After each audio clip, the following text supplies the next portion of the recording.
Greetings, beloved. Today I want to speak to you from Romans chapter 8 and verse 18. For I reckon that the suffering of this present time are not worthy to be compared with the glory which shall be revealed in us. The Apostle Paul writes this verse not as a man who has lived a sheltered life and is offering theological comfort from a safe distance. He writes as a man who has been beaten with rods 3 times, shipwrecked 3 times, stoned and left for dead, imprisoned repeatedly, and a man who lived in constant danger from every direction. When Paul says the suffering of this present time, he's not speaking about abstractions. He is speaking from the inside of a life that knew suffering with an intimacy that most of us will never experience in this earthly reality. And from that place, having counted the cost carefully and honestly, he renders his verdict. The sufferings are not worthy to be compared.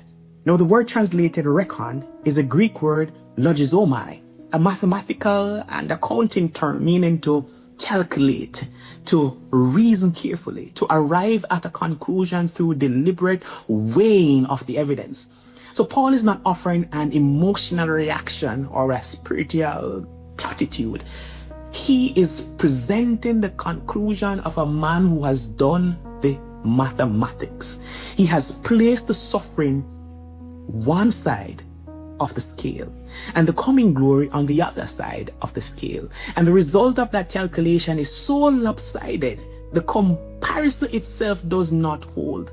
The sufferings do not merely lose in comparison, they are not worthy of it. They do not even qualify to sit across from it.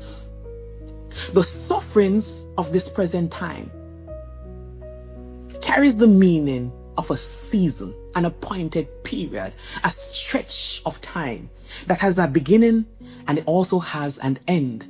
Paul is not saying that life is suffering forever. He is saying the suffering belongs to a season, and every season by definition is temporary. The present time is not permanent time. It is the current chapter in a story that has many chapters to come. And the final chapter makes everything that preceded it look like an introduction. The glory which shall be revealed in us. This is one of the most extraordinary phrases in all of the Apostle Paul's writing. Not revealed to us as though we will be spectators of something happening outside of us. Revealed in us. The glory that is coming is not merely something we will witness.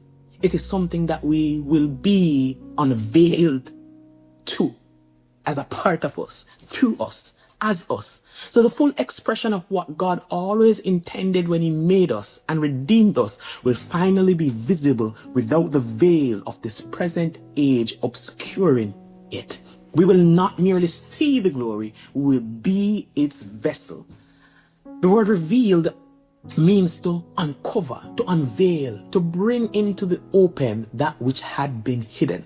So what Paul is describing is not the creation of something new, but the uncovering of something that already exists, but cannot yet be fully seen. The glory is already planted in every believer by the Spirit of God.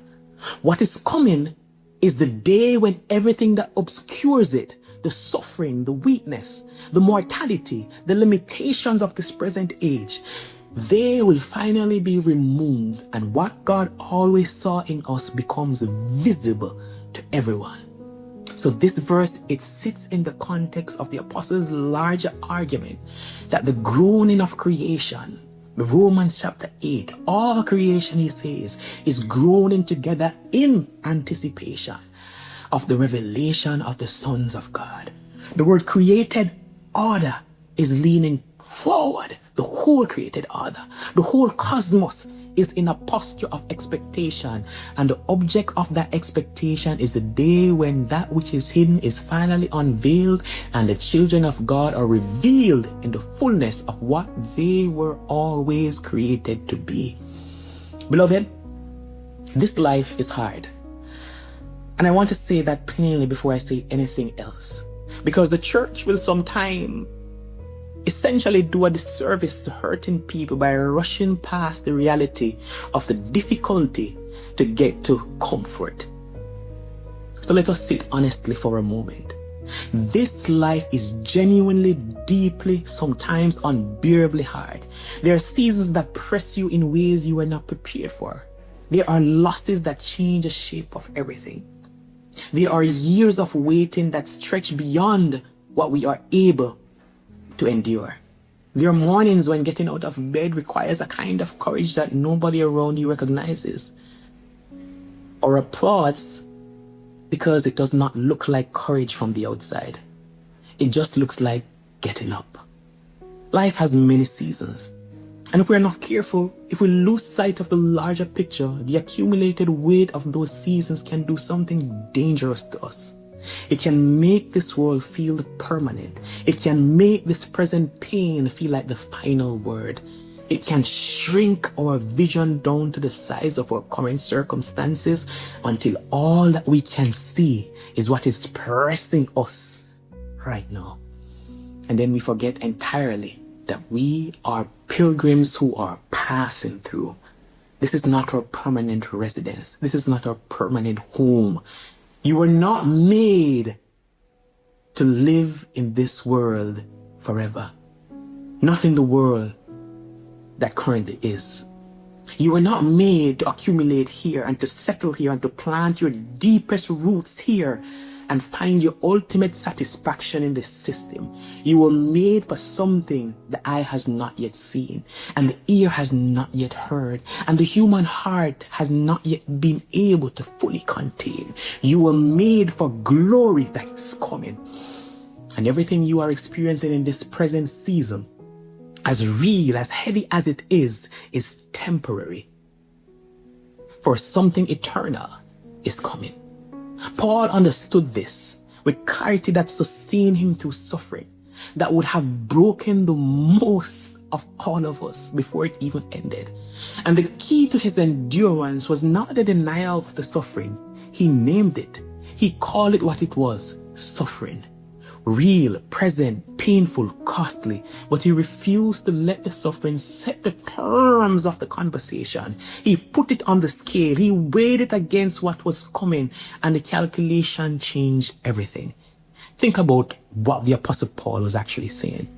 He's saying that the glory that is coming is so vast, so incomprehensible, so beyond the capacity of the present human experience to contain, that the sufferings of an entire lifetime, everything you have ever endured, will ever endure in this present age, do not even constitute a worthy comparison.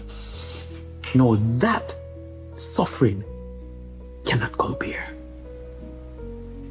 But what is coming is so disproportionately greater that placing the two side by side is almost a category error. It cannot be a meaningful comparison. It's like comparing a candle to the sun.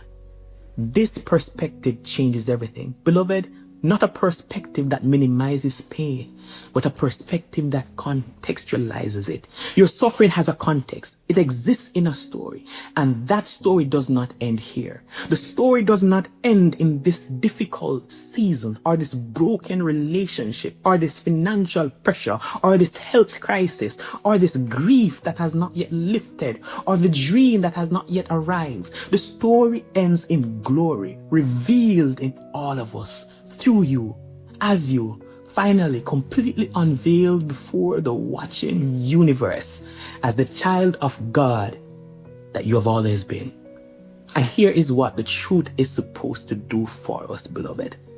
It is not supposed to make us passive. It is not supposed to make us sit down and wait for heaven while life passes us by. It is supposed to make us fierce. It is supposed to make us free. Because a person who knows that this world is temporary and what is coming is eternal has nothing to lose and everything to give. The person who understands that every act of faithfulness in this life, every day of obedience, every season of endurance, every moment of choosing God over comfort is being credited to an account that cannot be lost or stolen. It cannot be devalued. That person works differently. That person loves differently. That person endures differently. Jesus put it plainly.